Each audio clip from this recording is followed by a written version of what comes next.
വാർത്തയിലേക്ക്. കണ്ണൂർ ഇരിട്ടി വാണിയപ്പാറ ഉണ്ണിയേശു പള്ളി സെമിത്തേരിയിലെ കല്ലറ തുറന്നു പരിശോധിക്കുമെന്ന് പോലീസ്. കല്ലറയ്ക്കുള്ളിൽ എന്താണുള്ളതെന്നറിയാൻ ശാസ്ത്രീയ പരിശോധന വേണമെന്ന് പള്ളി അധികൃതരും നാട്ടുകാരും ആവശ്യപ്പെട്ടിരുന്നു. 2015 മരിച്ച ജെയിംസിന്റെ മൃതദേഹം ഈ കല്ലറയിലാണ് അടക്കം ചെയ്തതെന്ന് കുടുംബം സ്ഥിരീകരിച്ചു. ബിജീഷ് ഗോവിന്ദൻ വിവരങ്ങൾ നൽകും. ബിജീഷ്, എന്താണ് ഇനി പോലീസിന്റെ നടപടി?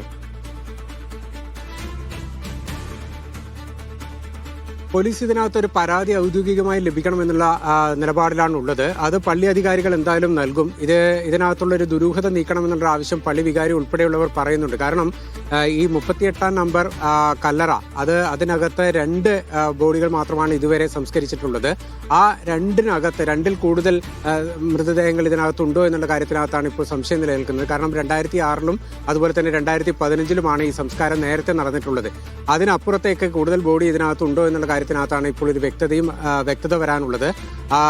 കഴിഞ്ഞ ദിവസം, അതായത് കഴിഞ്ഞ 13-ാം തീയതി ഇതിനകത്തൊരു പുതിയ ബോഡി അടക്കം ചെയ്യാൻ വേണ്ടി അതിന്റെ സ്ലാബുകൾ നീക്കിയ ഘട്ടത്തിലാണ് 2 ബോഡി ഒരേ സ്ഥലത്ത് കിടക്കുന്നതായിട്ടുള്ള കാര്യങ്ങൾ ബോധ്യപ്പെട്ടത്. അതിനെ തുടർന്നാണ് ഈ ദുരൂഹതയും മറ്റു കാര്യങ്ങളും വന്നിരിക്കുന്നത്. പള്ളി അധികാരികൾ ഇപ്പോൾ പറയുന്നത് ഇതിനകത്ത് കൃത്യമായിട്ടുള്ളൊരു പരിശോധന വേണം.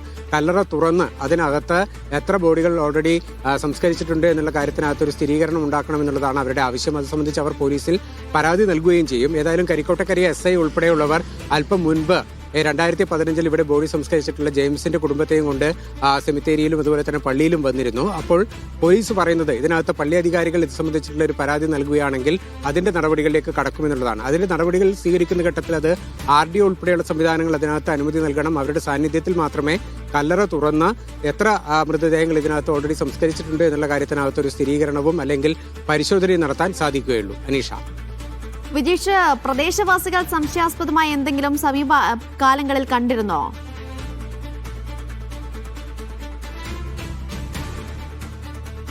പ്രദേശവാസികൾക്ക് അങ്ങനെ അതിനപ്പുറത്തേക്ക് ഏതെങ്കിലും തരത്തിലുള്ള സംശയങ്ങളൊന്നുമില്ല. കാരണം എന്ന് പറഞ്ഞാൽ ഈ പള്ളി ഒരു കുന്നിനടുത്ത് ചേർന്ന് കുന്നിന്റെ താഴ്വാരത്തോട് ചേർന്ന് നിൽക്കുന്ന സ്ഥലത്ത് ഒറ്റപ്പെട്ട വിജനമായിട്ടുള്ള സ്ഥലത്താണ് കിടക്കുന്നത്. അതുകൊണ്ട് തന്നെ പ്രദേശവാസികൾക്ക് മറ്റു സംശയങ്ങളൊന്നുമില്ല.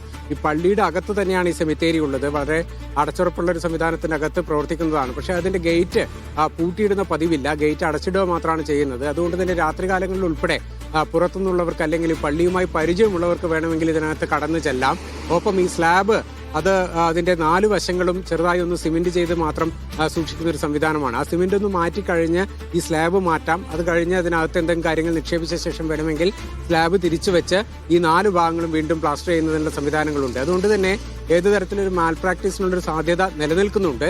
ഏതായാലും ഈ ഇത്തരത്തിലൊരു മൃതദേഹം സംസ്കരിച്ച് അതിന്റെ ഒരു കാലയളവ് കഴിഞ്ഞ് അതിന്റെ പുറത്ത് മരപ്പൊടിയും അതുപോലെ തന്നെ തുണിയും ഒക്കെ വിരിച്ചു കഴിഞ്ഞ് മാത്രമേ മറ്റൊരു മൃതദേഹം അതിനകത്ത് സംസ്കരിക്കാൻ കൊണ്ടുവയ്ക്കുകയുള്ളൂ. പക്ഷെ ഇതിനകത്ത് അങ്ങനെയല്ല. 2 ബോഡികൾ, അതായത് ഒരു മരപ്പെട്ടിയും അതുപോലെ തന്നെ ഒരു പ്ലാസ്റ്റിക് പായ പൊതിഞ്ഞുകൊണ്ടുള്ളൊരു സാധനവും കൂടി അടുപ്പിച്ചടുപ്പിച്ച് കിടക്കുന്നതാണ് ഇത്തരത്തിലുള്ളൊരു സംശയം ബലപ്പെടാൻ കാരണം. കാരണം അത്തരത്തിൽ 2 മൃതദേഹങ്ങൾ ഒരേ സമയത്ത് അല്ലെങ്കിൽ ഒരേ നിരയിൽ സംസ്കരിക്കുകയില്ല എന്നുള്ളതാണ് നാട്ടുകാരും അതുപോലെ തന്നെ പള്ളി അധികാരികളും പറയുന്നത്. അത് സംബന്ധിച്ചാണ് ഇപ്പോൾ ദുരൂഹതയും സംശയവും നിലനിൽക്കുന്നത്. അതിനകത്തൊരു സംശയ ദൂരീകരണം ഉണ്ടാകണം എന്നുള്ളതാണ് നാട്ടുകാരും അതുപോലെ തന്നെ പള്ളി അധികാരികളും പറയുന്നത്. പക്ഷേ ഇതിനകത്ത് പോലീസ് ദുരൂഹത നീങ്ങി എന്നൊക്കെ പറഞ്ഞ് പോലീസ് അതിനകത്തൊരു അഴകുഴമ്പ് നിലപാട് സ്വീകരിക്കുന്നു എന്നുള്ള ആക്ഷേപം പൊതുജനങ്ങൾക്കുണ്ട്. ആ ആക്ഷേപത്തിന് പരിഹാരം ഉണ്ടാകണമെന്നുള്ള ആവശ്യം പോലീസിനെതിരെ നാട്ടുകാർ ഉന്നയിക്കുകയും ചെയ്യുന്നു. അനീഷ.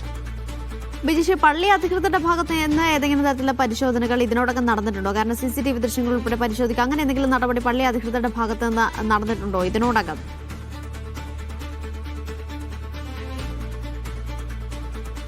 അനീഷ്, ഇതിനകത്ത് ഈ ബോഡി ഇത്തരത്തിലൊരു സംശയാസ്പദമായ സാഹചര്യം വന്ന സാധനത്തിനകത്ത് പള്ളി അധികാരികൾക്ക് ഏതെങ്കിലും തരത്തിലുള്ള പരിശോധന നടത്താനുള്ള അധികാരമോ അല്ലെങ്കിൽ അങ്ങനെ അവരെ സംശയ ദൂരീകരണം നടത്തുന്നതിനുള്ള ചുമതലയോ അവർക്കില്ല. കാരണം ഇതിനകത്ത് കൃത്യമായിട്ട് നിയമപരമായി മാത്രമേ നടപടി സ്വീകരിക്കാൻ കഴിയുകയുള്ളൂ.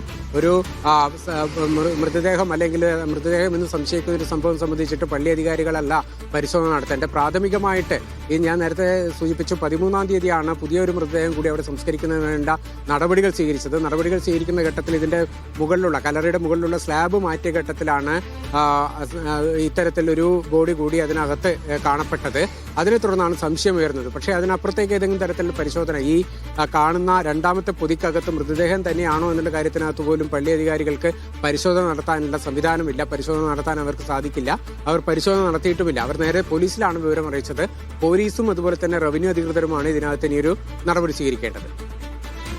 ശരി, ഏതായാലും പരാതി നൽകിക്കൊണ്ട് മുന്നോട്ട് പോകാനുള്ള ഒരു നീക്കമായിരിക്കും പള്ളി അധികൃതരുടെ ഭാഗത്തു നിന്നുണ്ടാകുക. ഏതായാലും